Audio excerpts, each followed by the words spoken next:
આ એક ઉદારતાને એમણે ક્યારેય ભૂલ્યા નથી અને આપણી ઉદારતાનો પડઘો સમગ્ર શાસન ઉપર કેટલો મોટો પડી શકે આપણે ચોક્કસ માની શકીએ કે આપણે ત્યાં હોય બધા કે થોડા આવા હોય પણ એ તો સંપતલાલજીને ત્યારે નહોતી ખબર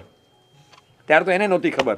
સમજ્યા એ તો જ્યારે જન્મ્યા ત્યારે ક્યાં કોઈને ખબર હોય કોશીને ખબર બાળક કોણ પાકશે એક ભાઈ હતા મહારાષ્ટ્રમાં નામ હતું મનોહર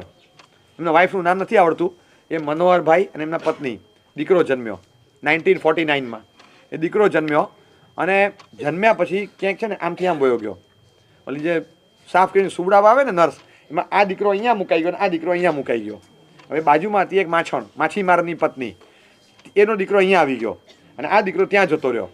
હવે મમ્મીને હજી ખ્યાલ નથી આવ્યો પણ મામા બહાર ઊભા હતા એને જોયું કે નહીં નહીં નહીં આ નિશાન હતું કે આ નહીં આ આપણો નથી આ છે મામાએ હવે અંદર કીધું હવે આ દીકરો ખાલી આમથી આમ જ થયો અને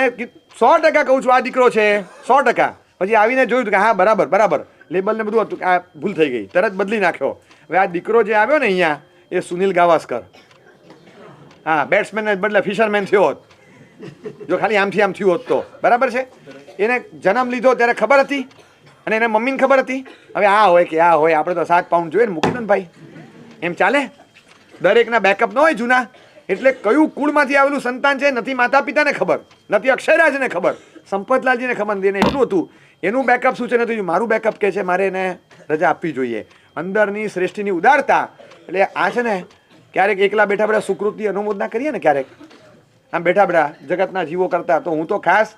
ક્યારેક જો સમય મળે ને આવું કરતો ત્યાં સંપતલાલજીને મહેનત જોયા પણ એમાં સુકૃતની અનુમોદના યાદ કરું ખાસ એમણે જે સુકૃત કર્યું છે એની અનુમોદના કરવાનું મન થાય કારણ કે એમના સુકૃતમાં સરવૈયા બારનું સુકૃત છે ના થઈ શકે સરવૈયું એવું છે એટલે ક્યારેક આ ઉદારતા રાખવી પડે ને જ્યારે નથી રાખતા કોકને થતો ધર્મનો લાભ